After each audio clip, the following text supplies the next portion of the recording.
Teve um tempo que o pessoal voltava do Japão com muito recurso financeiro, com muito dinheiro. O que determinava o tempo de permanência no Japão era o tamanho do sonho.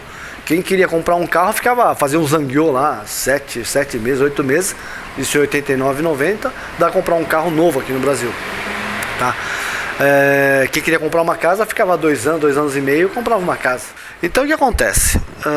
As pessoas enfiavam a cabeça no trabalho, zangueou, trabalho, uma vida espartana. Uma vez eu trabalhei numa firma que fazia breque de carro para Toyota, mas é assim, sei lá, 500 mil breques por dia fazia, né? Falando, cada breque vai ser um carro, né? Então você vê a quantidade de trabalho que tem, né? E a máquina não para, é 24 horas, né? Digamos que alguém chegou lá em 89 e já tinha um plano já feito quando saiu do Brasil, tá? Do que fazer com o dinheiro que juntasse lá no Japão, tá? Então eu vou ficar no Japão até 95, tá?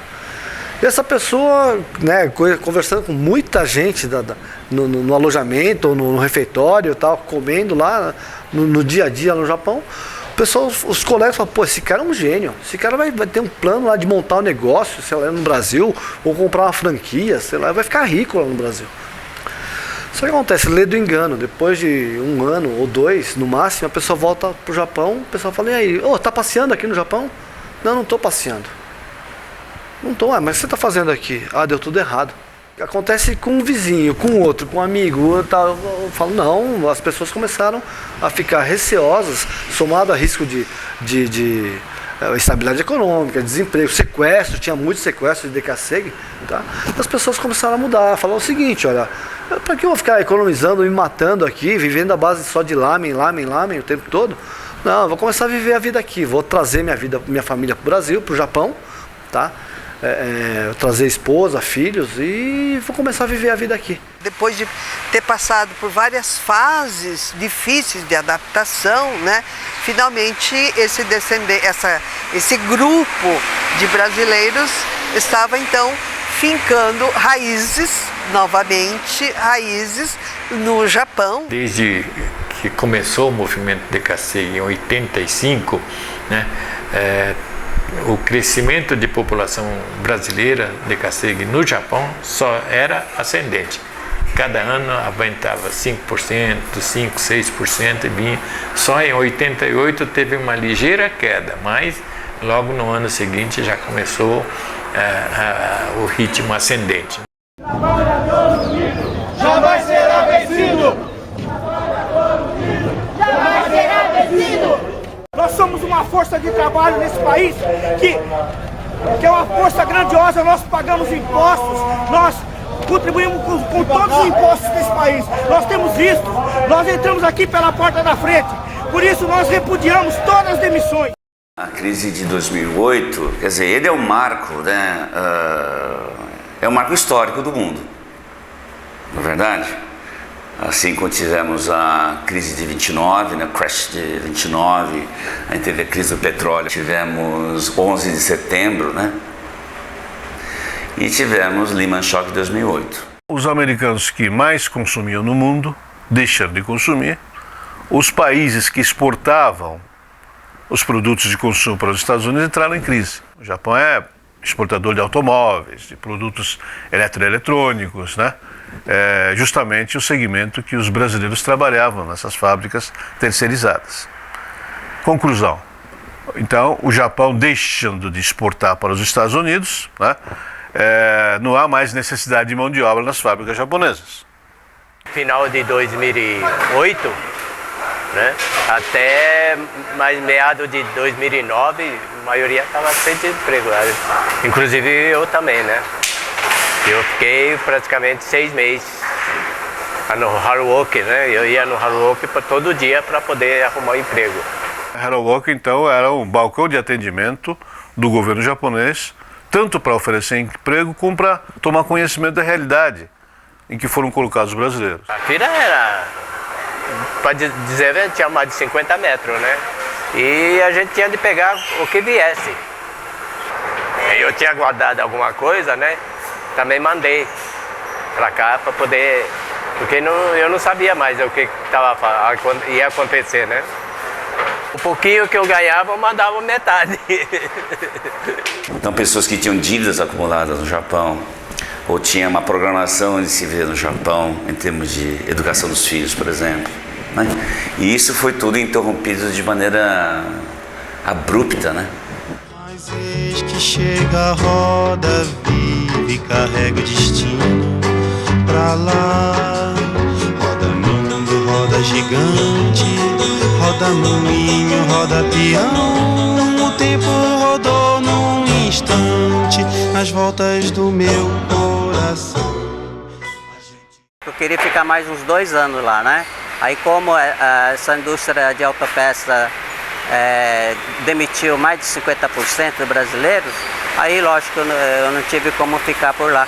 Eu procurava emprego, mas só que eu conseguia encontrar por serviço temporário de 15 dias, 3 semanas.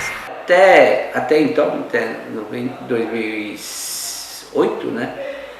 A gente estava trabalhando para garantir a faculdade dos filhos, né? Aí minha filha formou, meu filho formou, então eu falei, agora nós vamos ajuntar dinheiro pra gente. Aí começou a crise, né? Emprego, fiquei 3, 4 meses parado. Trabalhador unido jamais será vencido. Fantasiando um segredo, o ponto onde quer chegar. O teu futuro é duvidoso. Eu vejo grana, eu vejo dor no paraíso perigoso que a palma da tua mão mostrou. O próprio japonês e os brasileiros que lá trabalhavam bastante tempo, eles não estão tão habituados a lidar com crise como nós, que remanescentes do Brasil, a gente sabe lidar, né? A gente já viveu uma sorte de crises aqui, né? Todo dia a gente vive uma crise. E lá as pessoas são assim, sabe? Não tem muita... Eles vão vivendo. Tô trabalhando, tô pagando minhas contas, o que eu recebo eu gasto. Agora com essa crise que alguns foram mandados embora, acho que ainda o pessoal vão guardar um pouco de dinheiro. Acho que o pessoal deve ter começado a guardar dinheiro japonês, né? E isso reflete na questão de emprego. Certo? Melhor demitir todo mundo aqui, né? Porque não sei o dia de amanhã. Cortou gente e ninguém quer empregar porque todo mundo pensa da mesma forma. A própria empreiteira japonesa falou assim, Amano-san, eu não tenho nem emprego pro japonês. Eu não posso contratar brasileiro. Ele falou que não, falou na minha cara que não pode contratar brasileiro. Aqueles trabalhos que os DKSEG, os brasileiros conseguiam, né, até mesmo aqueles trabalhos sujo, duro, né, e perigoso, os japoneses querem esse trabalho agora. Eles cortaram o japonês também. Tanto é que cortaram que um dos japoneses que trabalhava com a minha esposa se suicidou. Não há uma discriminação do mercado de trabalho porque ele é estrangeiro, é nacional. Suzuki wa Hakengi o yameo!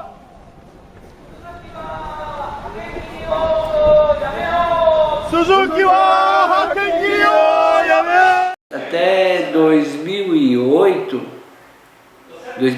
que estourou a crise, né? A gente dava para viver bem. A gente ganhava relativamente bem. Eu vim para cá, vim para o Brasil porque minha filha ia casar. Aí eu voltei e perdi o emprego. Meu gerente garantiu que não tem perigo, que pode ir e tal, né? Mas aí ele chegou e falou, a crise não vai dar para segurar, né? Você trabalha até dezembro e, né? Aí o que aconteceu? Fui pra rua. Isso não é comigo. Aí não sobrou mais. Depois em janeiro, os últimos brasileiros que tinha lá, estrangeiro, foi todos mandados embora. Não sobrou ninguém na fábrica. Houve época que a gente estava os 5 em casa desempregados. Meu filho falava assim, mãe, não adianta, porque quando eu voltei do Brasil, que eu vim só para comprar a casa, eu cheguei no Japão, meu filho já estava 6 meses desempregado e ele estava muito em depressão, sem autoestima lá embaixo, gordo, ele ficou obeso. E ele falava assim pra mim, mãe, você chegou agora do Brasil e você tá com força total, mas não adianta, porque ele via eu no telefone ligando para pessoas que eu conhecia, pedindo ajuda. Então ele falava, mãe, você tá com muita esperança, mas você não vai conseguir. Eu tô aqui 6 meses vendo essa situação diante dos meus olhos e nós não vamos conseguir, mãe. Uma amiga minha ligou e falou, olha, um Bento é assim, em Chibizo, tá precisando. Eu mesmo liguei e o homem falou pra mim, seus filhos falam no Ihongô? Porque tem prova. Se eles não falarem, nem adianta vir fazer teste. Tem muita gente que não entendia nada, né? Falava para trazer prego, o cara trazia martelo. Isso aconteceu também no passado com a imigração japonesa no Brasil, né? Eles ficavam isolados, né? Em caicãs, aí, colônias, não sei o que e tal. E como se dedicava à agricultura, né? Não precisava aprender a língua portuguesa. Aconteceu exatamente a mesma coisa também com os brasileiros que foram para o Japão, né? Eles ficavam se reunindo entre eles, né? Fim de semana, aí, um churrasco, uma festinha, não sei o que e tal. Os brasileiros montaram uma comunidade enorme no Japão. Hamamatsu tinha mais brasileiro do que japonês, as placas chegavam a ser até em português. Montaram uma comunidade com restaurantes, com mercado, com salão de cabeleireiro, bem parecida com o que é a Liberdade, mais ou menos aqui. E com a crise, um por um dos comércios foram fechando. As firmas que eu fiquei, né? Eles mandaram bastante gente embora, assim, né? Mas eles não mandavam todos, né? E como eu sei falar, assim, razoavelmente bem japonês e tinha dupla nacionalidade, então eles já quase me consideraram como japonês. Então eu sobrava, né? É imperativo o conhecimento da língua japonesa hoje em dia. As pessoas que aprenderam japonês, as pessoas que frequentaram a escola, as pessoas que tiveram amizade com japoneses, sabe? Então essas pessoas não perderam o emprego e continuam no Japão até hoje, né? São mais de 200 mil brasileiros que ainda continuam lá. Agora, existia muito racismo quando a pessoa era muito cara de brasileiro mesmo, né? O japonês é meio racista, né? Então eles mandavam embora mesmo, assim, não tinha, né? E o que acontece no Japão? Se você perde o emprego, perde a casa também. Se você não tem mais vínculo de trabalho, você tem que deixar o apartamento, lá o kitnet, que geralmente eles são alugados pelas empreiteiras. A nossa luta é para mostrar ao Estado, é para mostrar ao governo que nós somos responsabilidade do Estado, que o Estado tem que fazer algo que venha amenizar o sofrimento dos trabalhadores.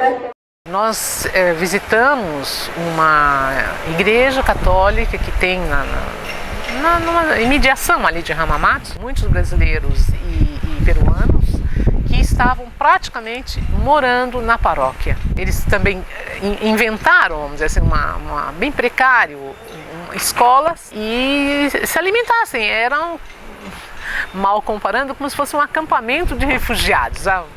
Estou exagerando um pouco, mas a ideia que me passou foi essa.